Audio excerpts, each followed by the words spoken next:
I'm 46 years old, female, married to 44-year-old male for nearly 23 years. Our relationship has been more like roommates than partners for probably about 10 years. We have 2 children, 18-year-old and 16-year-old. The only times we really talk are the occasional family dinners, when I'm not busy with school, sports, or activities with one of the kids. Then after dinner, he disappears to his office and doesn't come out again until I'm asleep. The kids have both expressed their concerns to me about their dad and his discipline techniques when they were young that really traumatized them, and other encounters with him in their youth that make them unable to open up to him. He had a very difficult childhood, with no father in the picture for much of it, and a nasty woman as a mother. They know I am not happy.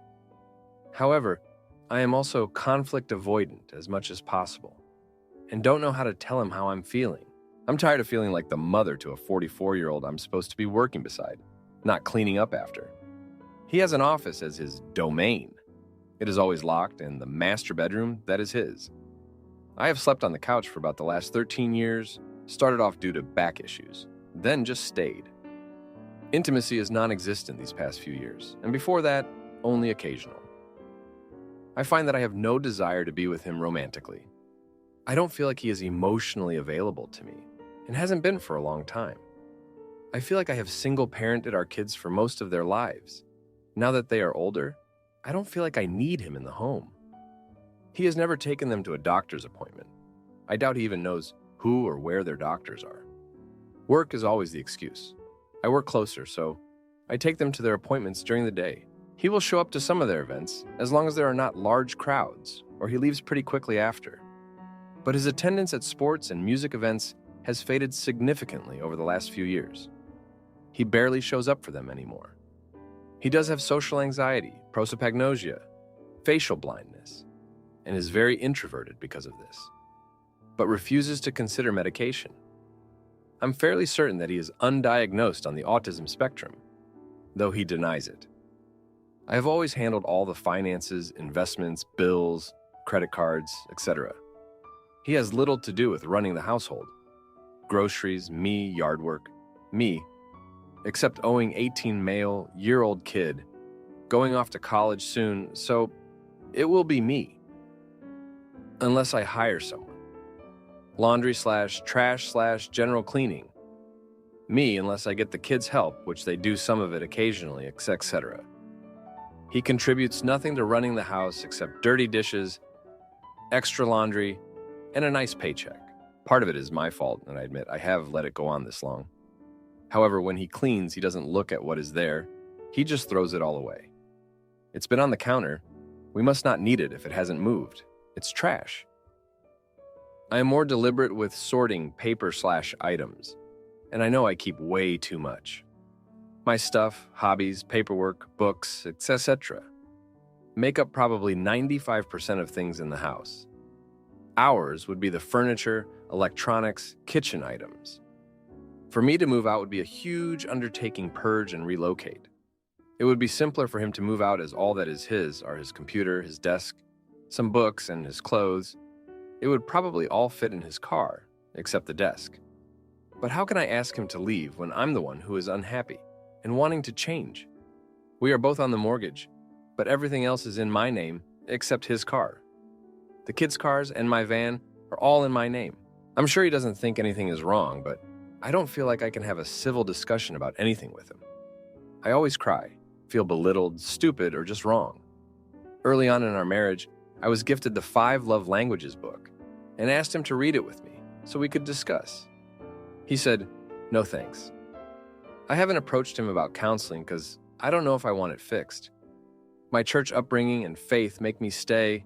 Divorce is wrong without a biblical reason, even though I'm unhappy, and because I don't want to feel like a failure. Plus, I love his family that we are in contact with. But I don't want to lose a chance at a relationship with my kids as adults because they don't want to be around him.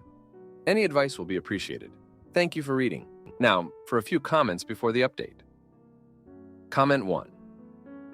So he gets the master bedroom and his office, and you get the couch? Do you have any private space for yourself besides a bathroom? I understand that moving a lot of your belongings, hobby items will be tough. But don't you want to sleep in your own bed? Maybe even feel appreciated? I'm sorry if this is coming off rudely, but a similar situation happened to a friend, and it makes me so sad. If your kids realize there's been a problem, how couldn't they if you have been sleeping on the couch for most of their life? Then you need to leave. Comment 2. This sounds very bizarre to me. 23 years and the last 2 decades unhappy, but no therapy or counseling. You seem to think this is normal or something. It's not. His behavior, if what you describe is true, cannot possibly be acceptable for years. Being avoidant doesn't cover it. I'm suspecting that you never fully loved each other. The advice about seeing an attorney is wise. I'm sure they can arrange him moving out. Now, for the update. Thank you for reading my last post. A lot has happened in the past month. It all started when I finally decided to confront my husband about our situation. I couldn't keep living like this, and I knew I had to do something for my own sanity and for the kids. So, one evening after dinner, I mustered up the courage to talk to him. I told him how I felt, how I had been feeling for years, and how I couldn't continue living like this. He was surprisingly calm and listened to everything I had to say. He didn't say much, just nodded and said he needed some time to think. A few days later, he came to me and said he agreed that things weren't working and that he would move out. He said he would stay with his brother for a while until we figured things out. I was relieved but also scared. This was a huge step, and I didn't know what the future held. The kids took it surprisingly well. They were sad, of course, but they understood. They had seen how unhappy I was and knew this was for the best. With him gone, I started to feel a sense of freedom I hadn't felt in years. I began to reclaim the house, making it my own. I moved back into the master bedroom and started redecorating. It was therapeutic, and I felt like I was finally taking control of my life. The kids and I started spending more time together, and our relationship grew stronger. We talked more, laughed more, and I felt like I was finally being the mother they needed. But then, things took a turn. One evening, I received a call from my husband's brother. He said my husband had been acting strange, locking himself in his room and not coming out for days. He was worried and asked if I could come over and talk to him. I agreed, and the next day, I went to see him. When I arrived, I was shocked at what I saw. He looked disheveled, like he hadn't slept or eaten in days. He was sitting in the dark, staring at the wall. I tried to talk to him, but he wouldn't respond. It was like he was in a trance. I called his doctor, and they suggested he might be having a mental breakdown. They recommended he be admitted to a hospital for evaluation. It was a tough decision, but I knew it was the right one. He needed help, and I couldn't provide it. The kids were devastated when I told them, but they understood. They knew their dad needed help, and they supported the decision. While he was in the hospital, I started to uncover some things about his past that I hadn't known. His brother told me about their childhood, how their mother had been hurtful, and how my husband had always been the one to protect him. It made me see him in a different light. I realized that his behavior, his distance, and his inability to connect with us were all rooted in his past. It didn't excuse his actions, but it helped me understand him better. During this time, I also started to reflect on my own life. I realized that I had been so focused on the kids and my husband that I had lost myself. I started to reconnect with old friends, picked up hobbies I had abandoned, and even started going to therapy. It was a time of self-discovery, and I began to see a future for myself that didn't revolve around my husband. But then, something unexpected happened. One evening, while going through some old papers, I found a letter addressed to me. It was from my husband, written years ago, but never given to me. In the letter, he poured out his heart, explaining how much he loved me and the kids, how he felt like a failure as a husband and father, and how he didn't know how to fix things. He wrote about his struggles with his past, his fears, and his regrets. It was heartbreaking to read, and it made me realize that he had been suffering in silence for years. I took the letter to the hospital and read it to him. For the first time in years, he broke down and cried. It was a turning point for both of us. We started to talk, really talk about our feelings, our fears, and our hopes for the future. It wasn't easy, and there were a lot of tears, but it was a start. The kids visited him in the hospital, and it was a healing experience for all of us. They saw their dad in a vulnerable state, and it helped them understand him better. It also helped them start to forgive him for the past. It was a slow process, but we were making progress. As for me, I continued to focus on myself and my own healing. I realized that I couldn't fix my husband, but I could support him in his journey. I also realized that I deserved to be happy and that it was okay to put myself first sometimes. Looking back, I see that this past month has been a time of growth and healing for all of us. We're not there yet, but we're on the right path. And for the first time in a long time, I feel hopeful about the future. Thank you for reading. Am I the idiot for kicking out my boyfriend after he peed on my floor again? My boyfriend, 34-year-old male, is a really amazing person. He's very kind and considerate. He's a great listener, and we have so much in common. There are only two main issues in our relationship. The first is that he was not taking on the mental load nor the actual work that it takes to run a household. We've talked a lot about it, and he's getting much better. The other issue is that he drinks and sometimes urinates on my floor. I am a homeowner, and he's lived in my house for about a year now. 5 times that I know of. He's gotten trashed and urinated somewhere that was not a toilet, including on the floor 3 times, in the dirty laundry basket, and in my filing cabinet, where all my important documents are. These are not nights. He goes out and parties and comes home intoxicated. He just sits on his computer, watching YouTube or playing video games by himself, and will drink the entirety of a 6-pack, 9, 4%, and sometimes finish it off with a mixed drink. It should be noted that although he can be sassy and annoying when drunk, he's never mean or hurtful. Last night I took a long bath, and when I came down to ask him if he wanted to stretch with me, I suspected he was very drunk. We stretched, and I was showing him a workout on one of those giant inflatable workout balls, and he pushed himself too far and crashed into my mirrors and shattered one of them. He promised to replace it. I don't even know if he remembers it this morning, though, and we went to bed. This confirmed that he was definitely drunk. I have insomnia, and around 2 a.m., I heard him get out of bed and start messing with stuff. I quickly turned on the lights and found him about ready to urinate. After the last time, we had a hard conversation, and he agreed to stop drinking, which didn't last long. So I don't really know what to do. I guess my question is, what do I do? Is this normal for alcoholics and can be fixed with Alcoholics Anonymous therapy? Am I wasting my breath having these conversations? He's really wonderful in so many ways, but this is a big deal, right? I feel like if I were reading this Reddit post, I'd say, leave him. But I really can't stress how amazing he is otherwise. And if this is something Therapy Alcoholics Anonymous can fix, then should I wait and give him another chance? He also doesn't really have anywhere to go, especially because he has a large aggressive breed dog and doesn't make that much money. I haven't talked to him yet. I sent him a text about what happened right after it happened. He sent me a text this morning saying he'd stopped drinking. I took a screenshot of the last time this happened, where he promised to stop drinking and sent it to him. He hasn't responded. I haven't brought up the mirror either. I checked the fridge this morning and the entire 6-pack is gone. Now, for a few comments before the update. Comment 1. My boyfriend is so amazing other than the fact that he's a raging alcoholic that urinates all around my house like an untrained dog. Do you even hear yourself?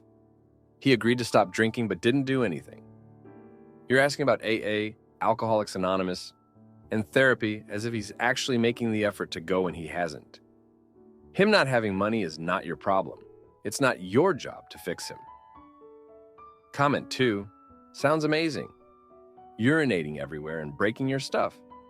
You are raising a man-child instead of having a dependable partner in a relationship. What would happen if you had an emergency and truly needed him for something? Not a damn thing. He needs a rehab facility to dry out in and then attend AA meetings or counseling going forward. Now, for the update. Hey everyone, thanks for reading my last post. So, a lot has happened over the past 3 days. After the incident with the mirror, I decided to confront my boyfriend about his drinking again. I waited until he was sober and we sat down to talk.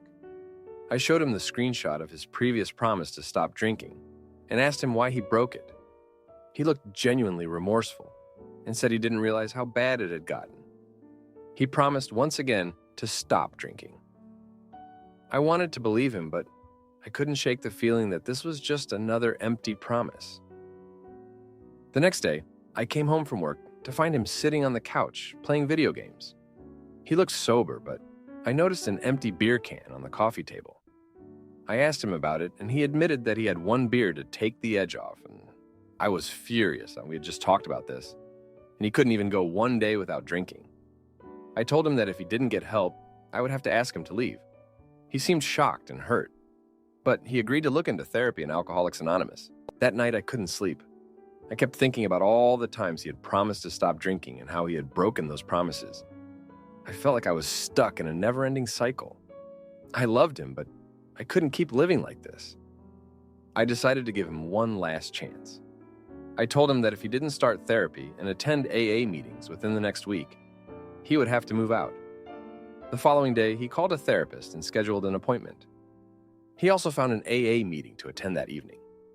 I felt a glimmer of hope. Maybe this time, he was serious about getting help. But that hope was short-lived.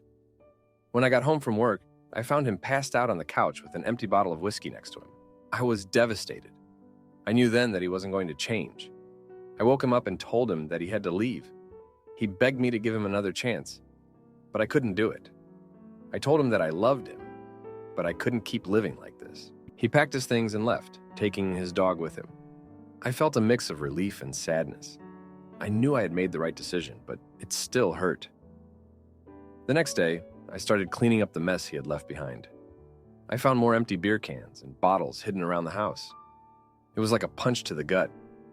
I realized that his drinking problem was even worse than I had thought. I felt angry and betrayed. How could he do this to me? How could he lie to me over and over again?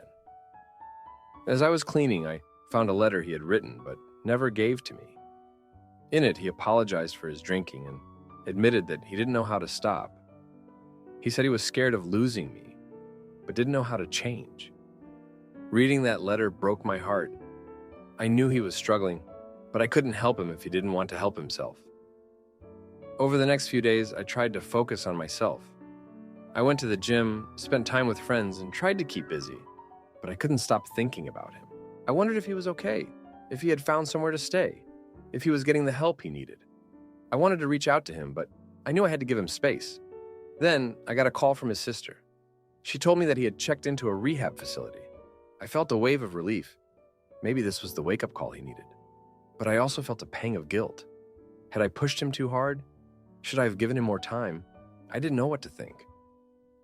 As I sat there, I started to think about our relationship and how we got to this point. I remembered the early days when everything was perfect. We were so happy and in love. But then, the drinking started. At first, it was just a few beers here and there, but it quickly escalated. I tried to ignore it, hoping it was just a phase, but it wasn't. It got worse and worse, and I felt like I was losing him. I thought about his family and how they had always been supportive of our relationship. They knew about his drinking problem, but they didn't know how bad it had gotten. I wondered if they blamed me for not being able to help him. I wondered if they thought I had given up on him too easily.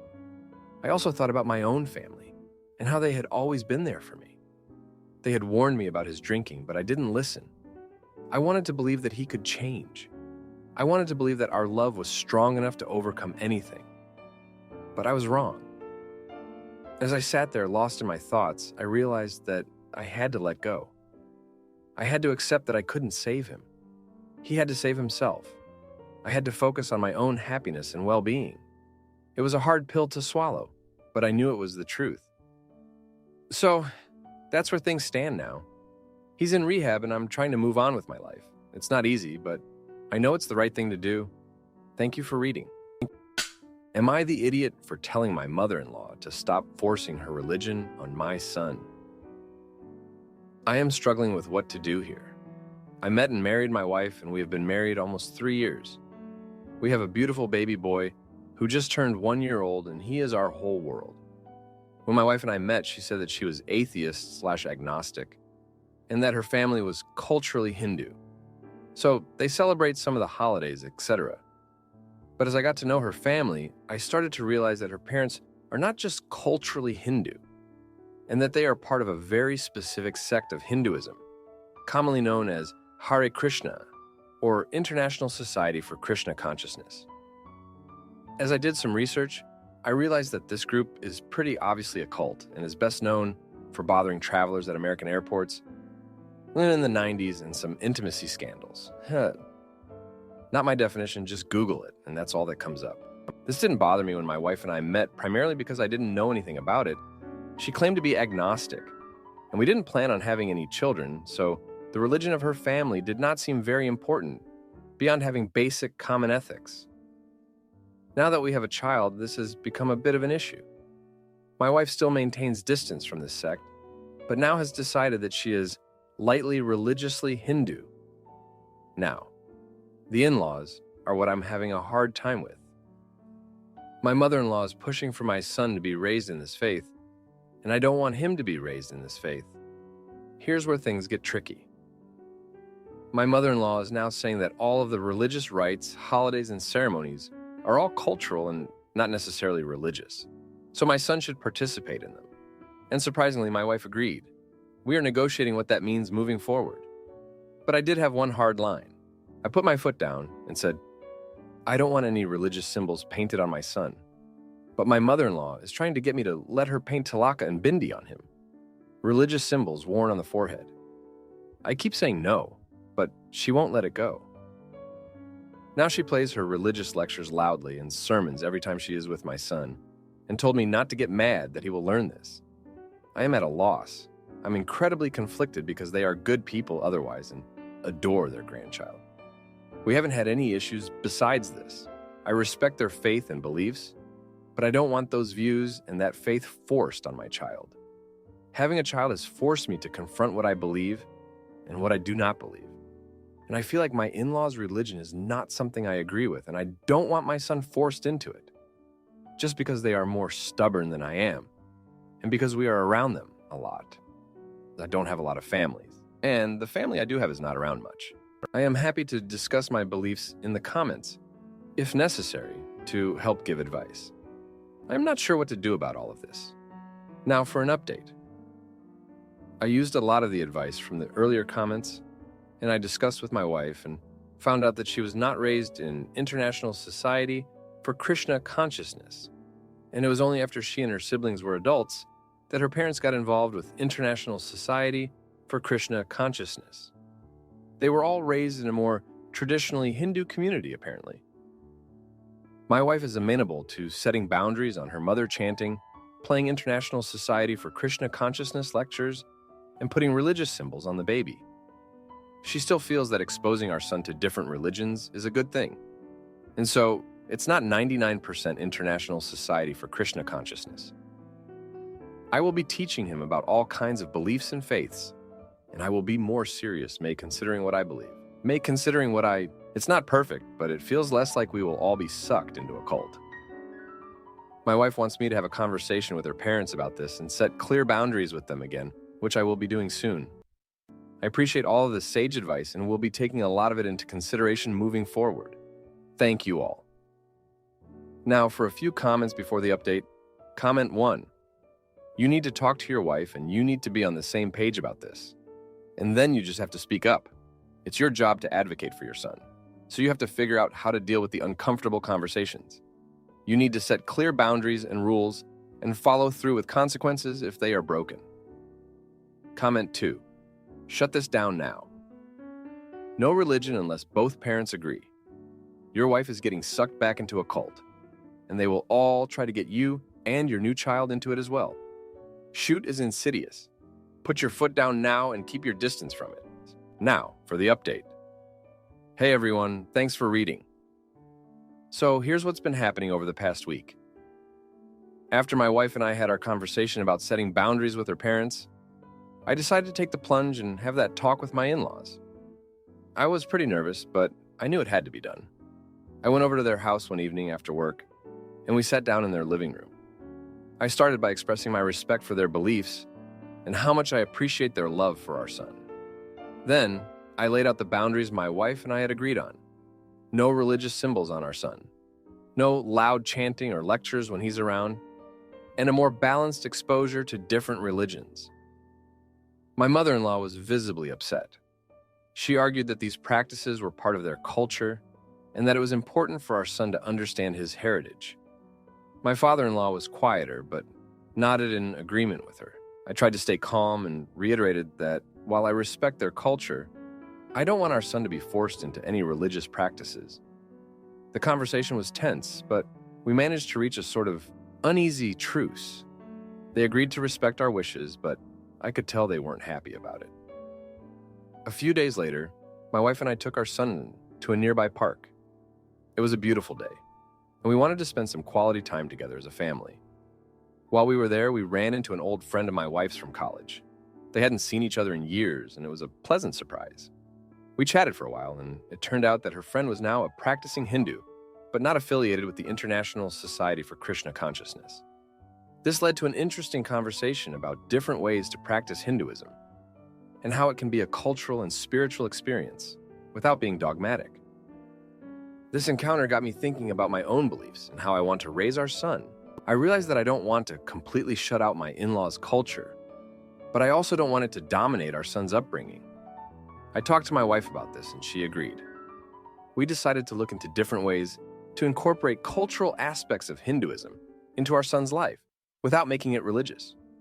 For example, we could celebrate some of the festivals in a more secular way, focusing on the cultural traditions and family bonding rather than the religious rituals. Later in the week, my wife and I had another conversation about our own beliefs. She admitted that she'd been feeling a bit lost spiritually and that reconnecting with her cultural roots had given her some comfort. I shared that I'd been feeling similarly and that I wanted to explore my own beliefs more deeply. We decided to start attending a Unitarian Universalist church together, as it seemed like a good fit for both of us. They have a strong focus on inclusivity and exploring different spiritual paths, which we felt would be a good environment for our family. As we started attending the church, we met a few other families who were in similar situations, trying to balance different cultural and religious backgrounds. It was comforting to know that we weren't alone in this struggle.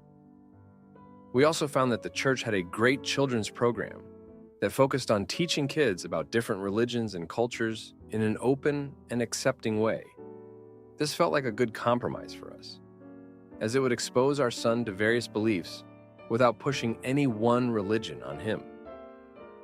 In the midst of all this, my mother-in-law continued to push boundaries. One afternoon, she came over to our house while I was at work, and my wife was out running errands.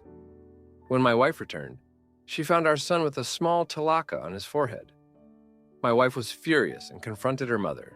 My mother-in-law tried to downplay it, saying it was just a harmless mark and part of their culture. My wife stood her ground and reminded her of the boundaries we had set. This incident caused a lot of tension between my wife and her parents, and it was clear that we needed to have another serious conversation with them. We invited my in-laws over for dinner that weekend. After we ate, we sat down to talk. My wife took the lead this time, explaining how important it was for us to have our boundaries respected. She emphasized that while we want our son to understand his heritage, we don't want him to be forced into any religious practices. My mother-in-law was still resistant, but my father-in-law seemed to understand our perspective better this time. He promised to talk to his wife and make sure she respected our wishes. As the week came to a close, I found myself reflecting on everything that had happened. I realized that this situation was testing not just our boundaries with my in-laws, but also my relationship with my wife. We had to navigate our own beliefs and find a way to raise our son in a way that felt right for both of us. It wasn't easy, but I felt like we were making progress. One evening, as we were putting our son to bed, my wife and I had a quiet moment together. She thanked me for standing by her and for being willing to explore my own beliefs. I told her that I appreciated her willingness to set boundaries with her parents and to find a compromise that worked for our family. We both knew that this was just the beginning and that there would be more challenges ahead, but we felt more united and ready to face them together. Thanks for reading. If you like this video, you'll probably like these too. Also, while you're here, please consider subscribing. It's your support that keeps this channel alive and allows me to make better and longer videos. Have a great day.